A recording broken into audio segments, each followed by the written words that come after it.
उपकूल ओडिशार वरिष्ठ नेता तथा राजनगर पट्टामुंडी अंचल घरे घरे परिचित बीजेडी विधायक ध्रुव साहू आज आम सहित अच्छा आम सहित निर्वाचन परिप्रेक्षी आलोचना करवा कौन केमी से निर्वाचन बैतरणी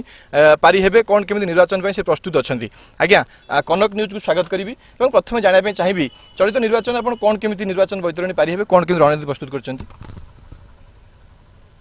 चलित विधानसभा विजु जनता दल सब विकास मुद्दा नहीं साधारण जनता पाखु जीव आमर प्रिय नेता माननीय मुख्यमंत्री श्रीयुक्त नवीन पट्टनायक गोटे मंत्र आमको कहते साधारण जनता सहित जोड़ी हो रुह गाँ को जाओ लोक समस्या बुझ एवं लोक विकास प्रक्रिया निज सामिल कर जो 365 दिन आम एरिया रही लोकंर काम करूँ विजु जनता दल गोटे रिजनाल पार्टी गोटे आंचलिक दल भाव में आम लोकंर समस्या सहित सबुदिन अच्छु तेणु से अतीत गत 5 वर्ष भितर जो विकास कार्यक्रम होती साधारण लोक सेवा से को आधार करी आम वर्तमान निर्वाचन को अवतीर्ण हो 2019 निर्वाचन 2024 निर्वाचन भितर केते तफात देखुं 2024 निर्वाचन कहीं आप गुरुत्वपूर्ण 2019 निर्वाचन में 2014 निर्वाचन में विफल होती 2019 निर्वाचन मोपाई निश्चित भाव में गोटे चैलेंज थिला से चैलेंज को मुकाबला करी 2024 निर्वाचन गोटे एकतरफा निर्वाचन लोक विकास सहित अच्छा मो काम को लोक ग्रहण कर नवीन बाबू को विकास को ग्रहण कर तेणु मत लगुच एथर निर्वाचन रो विजय एकतरफा हम और लड़ाई एकतरफा हम कहीं आपको लोक भोट देवे आप कॉन्फिडेंस अच्छा कौन सब विकासमूलक कार्य होती गत 5 वर्ष भितर देखो मु विधायक है 6 मास भितर महामारी कोरोना है आम पाखे चैलेंज थिला प्रवासी भाई माने जो मैंने आसिले से सुस्थ भाव में घरे पहुँचेवा कोरोना पीड़ित मान सेवा शुश्रूषा कर सुस्थ कर घरे पहुँचेवा से आम सफल हेलु माननीय मुख्यमंत्री दिग्दर्शन और राजनगर पट्टामुंडीवासी सहयोग परवर्ती समय आरंभ है विकास पर्व गत 5 वर्ष भितर अन्यून 15,000 कोटी टंकार विकास होती राजनगर निर्वाचन मंडली आपण शिक्षा कहतु स्वास्थ्य कहतु गमनागमन कहतु पीवा पानी कथा कहतु आमर पर्यटन एवं ऐतिह्यस्थल पुनरुद्धार रूपांतरण कथा कहतु ये सबु दिगरे विकास होती तेणु लोक विकास देखी लोक तेल अनुभव कर गत 5 वर्ष पूर्व राजनगर कौन थिला आज राजनगर पट्टामुंडी कौन अच्छी तेणु विकास सहित लोक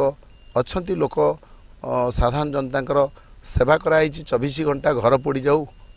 बात्या हो बन्या हो कार बाहाघर हो कार 21 हो बा एकादश हो सबुथे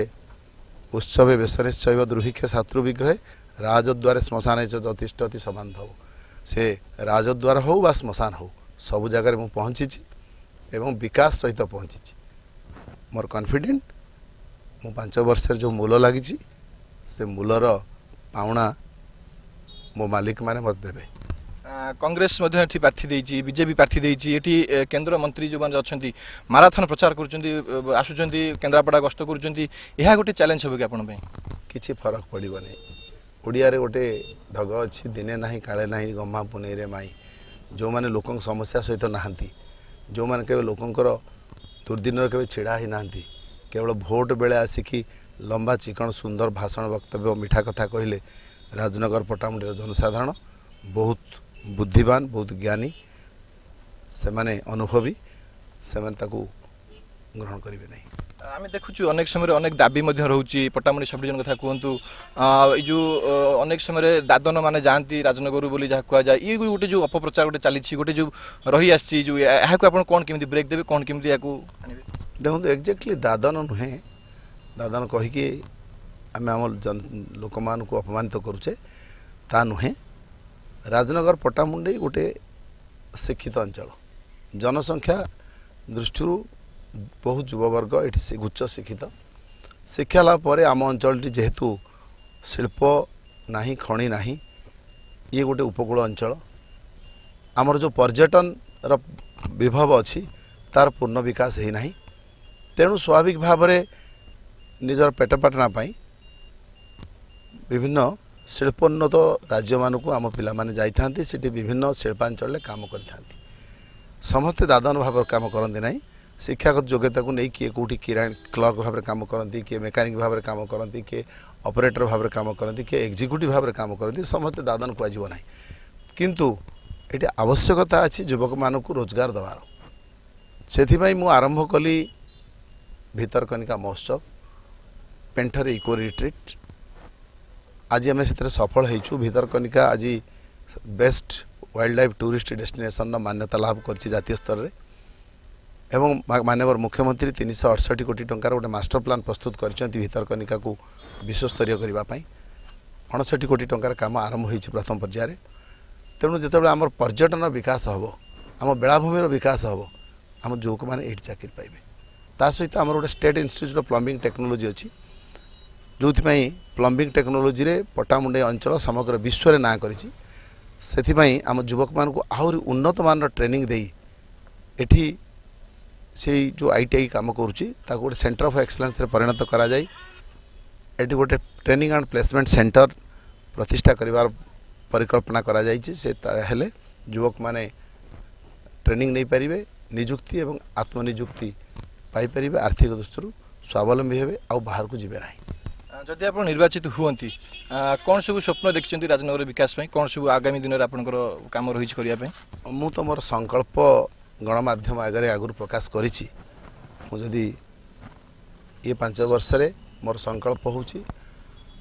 ଭିତରକନିକା ଏବଂ ପେଣ୍ଠ ଆକୁ ବିଶ୍ୱସ୍ତରୀୟ ପର୍ଯ୍ୟଟନ ସ୍ଥଳୀରେ ପରିଣତ କରି ଆମ ଯୁବକମାନଙ୍କୁ ନିଯୁକ୍ତି ଏବଂ ଆତ୍ମନିଯୁକ୍ତିର ସୁଯୋଗ ସୃଷ୍ଟି କରିବା। ପେଣ୍ଠ ବେଳାଭୂମିରେ ଗୋଟେ ୱିଣ୍ଡ ସର୍ଫିଂ ଗେମ୍ର ଏକାଡେମୀ ପ୍ରତିଷ୍ଠା କରିବା। ତୃତୀୟ ହେଉଛି ଆମ ଚାଷୀମାନଙ୍କ ପାଇଁ, ପଟ୍ଟାମୁଣ୍ଡିର ଚାଷୀମାନଙ୍କ ପାଇଁ 365 ଦିନ ଜଳସେଚନ ଯୋଗାଇ ଦେବା ପାଇଁ ଅଳଭା ପାଖରେ ଗୋଟେ ମେଗା ଲିଫ୍ଟ ଇରିଗେସନ୍ ପ୍ରକଳ୍ପର ପରିକଳ୍ପନା କରାଯାଇଛି। ମହିଳାମାନଙ୍କ ପାଇଁ ଗୋଟେ garment manufacturing unit women SHG ଜରିଆରେ ଆମେ ବଗପାଟିଆ ଥଇଥାନ କେନ୍ଦ୍ର ପାଖରେ ନିର୍ମାଣ କରିବାର ମଧ୍ୟ ଯୋଜନା ରଖିଛୁ। ତା ସହିତ ଯୋଜନା ରହିଛି ଷ୍ଟେଟ୍ ଇନଷ୍ଟିଚ୍ୟୁଟ୍ ଅଫ୍ ପ୍ଲମ୍ବିଂ ଟେକ୍ନୋଲୋଜିକୁ ଅପଗ୍ରେଡ୍ କରିକି ଗୋଟେ ସେଣ୍ଟର ଅଫ୍ ଏକ୍ସଲେନ୍ସରେ ପରିଣତ କରି ଗୋଟେ ଟ୍ରେନିଂ ପ୍ଲେସମେଣ୍ଟ ସେଣ୍ଟର ପ୍ରତିଷ୍ଠା କରି ଯୁବକମାନଙ୍କୁ ନିଯୁକ୍ତି ଏବଂ ଆତ୍ମନିଯୁକ୍ତି ଯୋଗାଇ ଦେବା ପାଇଁ ଏବଂ ଡାଙ୍ଗମାଳ ଆଉ ବଡ଼ପଡ଼ା ଦୁଇଟି ଜାଗାରେ ଦମକଳ କେନ୍ଦ୍ର 2ଟି ପ୍ରତିଷ୍ଠା କରିବା ପାଇଁ ମଧ୍ୟ ଯୋଜନା ରହିଛି 5 ବର୍ଷ ଭିତରେ। ଯୋଜନା ରହିଛି ଆପଣଙ୍କର ପଟ୍ଟାମୁଣ୍ଡେଇରୁ ରାଜନଗର 54 କିଲୋମିଟର ରାସ୍ତାକୁ ଆମେ ସ୍ୱତନ୍ତ୍ର ଟୁରିଜିମ୍ କରିଡର ନିର୍ମାଣ କରିବା ପାଇଁ, ତା ସହିତ ପଟ୍ଟାମୁଣ୍ଡେଇ ବଜାର ଚାରିପଟରେ ଗୋଟେ ରିଙ୍ଗ ରୋଡ଼ର ନିର୍ମାଣ କରିବା ପାଇଁ କିଛି ବେଜୁ ସେତୁ ଆମର ରହିଯାଇଛି 5 ବର୍ଷ ଭିତରେ, ଯଥା ଶ୍ରୀରାମପୁର ମାଣିକପାଟଣା ସେତୁ, ନଗଡ଼ ନଳଦିଆ ସେତୁ, ଚନ୍ଦନପୁର ମହୁ ସେତୁ, ଆପଣଙ୍କର ଗୁପ୍ତି ଜୁନ୍ସୁନଗର ସେତୁ। ଏସବୁ ସେତୁ 5 ବର୍ଷରେ ନିର୍ମାଣ କରିବା ପାଇଁ ମଧ୍ୟ ପରିକଳ୍ପନା ରହିଛି। ସବ୍ ଡିଭିଜନାଲ ହସ୍ପିଟାଲ ଆମର ଯେଉଁ ପଟ୍ଟାମୁଣ୍ଡେଇରେ 40 କୋଟି ଟଙ୍କା ନିର୍ମାଣ ହେଉଛି, ତାର ନିର୍ମାଣ କାର୍ଯ୍ୟ ସମାପ୍ତ କରି ଜନସେବାରେ କେମିତି ପୂର୍ଣ୍ଣ ଭାବରେ ନିୟୋଜିତ କରାଯିବ ତାର ପରିକଳ୍ପନା ରହିଛି। ଉତ୍ତମ ସ୍ୱାସ୍ଥ୍ୟ ସେବା ଯୋଗାଇ ଦେବା ପାଇଁ ଏବଂ ପଟ୍ଟାମୁଣ୍ଡେଇ ସବ୍ ଡିଭିଜନର ଦାବି ଯେହେତୁ ଦୀର୍ଘଦିନ ଧରି ଆମ ଅଞ୍ଚଳରେ ହେଇ ଆସୁଛି, ଲୋକମାନଙ୍କର ଭାବାବେଗକୁ ସମ୍ମାନ ଦେଇ କେମିତି ପଟ୍ଟାମୁଣ୍ଡେଇକୁ ସବ୍ ଡିଭିଜନର ଘୋଷଣା କରାଯିବ, ମାନ୍ୟବର ମୁଖ୍ୟମନ୍ତ୍ରୀଙ୍କ ଦୃଷ୍ଟି ଆକର୍ଷଣ କରିକି ଆମେ ସେ ଉଦ୍ୟମକୁ ଆହୁରି ଜୋରଦାର କରିବୁ। ଆଉ 2-4 ଦିନ ପରେ ନିର୍ବାଚନ ଆରମ୍ଭ ହେବ, ଆଉ 2-4 ଦିନ ମାତ୍ର ରହିଲା। ଏଇ ଯେଉଁ ନିର୍ବାଚନୀ ପ୍ରଚାର, ଲାଷ୍ଟ କମେଣ୍ଟ ରାଜନଗର ପଟ୍ଟାମୁଣ୍ଡେଇବାସୀ ପାଇଁ କ'ଣ ରହିବ? ମୁଁ ସବୁ ମୋର ରାଜନଗର ପଟ୍ଟାମୁଣ୍ଡେଇର ଭାଇ ଭଉଣୀମାନଙ୍କୁ କୃତଜ୍ଞତା ଜଣାଇବି, ଧନ୍ୟବାଦ ଦେବି। ସେମାନଙ୍କର ଅକୁଣ୍ଠ ସମର୍ଥନ, ଆଶୀର୍ବାଦ, ଭଲ ପାଇବା ମୋତେ ଉତ୍ସାହିତ କରିଛି ଜନସେବା କରିବା ପାଇଁ, ସେମାନଙ୍କୁ ସେବା ଯୋଗାଇ ଦେବା ପାଇଁ। ସେମାନଙ୍କର ଆଶୀର୍ବାଦ ଏଇଭଳି ମୋ ଉପରେ ଅନବରତ ଅଜାଡ଼ି ରହୁ। ସେମାନଙ୍କ ଭାଇ ଭାବରେ, ପୁଅ ଭାବରେ ମୁଁ ଏ ଅଞ୍ଚଳବାସୀଙ୍କର ସେବା କରିବା ପାଇଁ ମୋତେ ଉତ୍ସାହ ମିଳୁ ଏବଂ ରାଜନଗର ପଟ୍ଟାମୁଣ୍ଡେଇର ଧାଡ଼ିରେ ଛିଡ଼ା ହୋଇଥିବା ସବା ଶେଷ ଲୋକଟି ମୁହଁରେ ହସ ଫୁଟେଇ ତା ଆଖିରୁ ଟିକେ ଲୁହ ପୋଛିବା ପାଇଁ ଭଗବାନ ମୋତେ ଶକ୍ତି ଦିଅନ୍ତୁ। ନିହାତି ଭାବେ ଆପଣ ଯାହା ଶୁଣୁଥିଲେ, ଏଇ ଥିଲେ ରାଜନଗର ବିଜେଡି ବିଧାୟକ ଧ୍ରୁବ ସାହୁ, ଯିଏ ତାଙ୍କର ପ୍ରତିକ୍ରିୟା ରଖୁଥିଲେ। ଯେତେବେଳେ କୁହାଯାଉଛି ଯେ ରାଜନଗରରେ ତ୍ରିମୁଖୀ ଲଢ଼େଇ ହେବ, କିନ୍ତୁ ସେତେବେଳେ ଧ୍ରୁବ ସାହୁ କନଫିଡେନ୍ସ ଅଛନ୍ତି ଯେ ଏଥର ନିର୍ବାଚନ ଏକତରଫା ହେବ ବୋଲି। ରାଜନଗରରୁ ତାପସ ପରିଡ଼ା, କନକ ନ୍ୟୁଜ୍।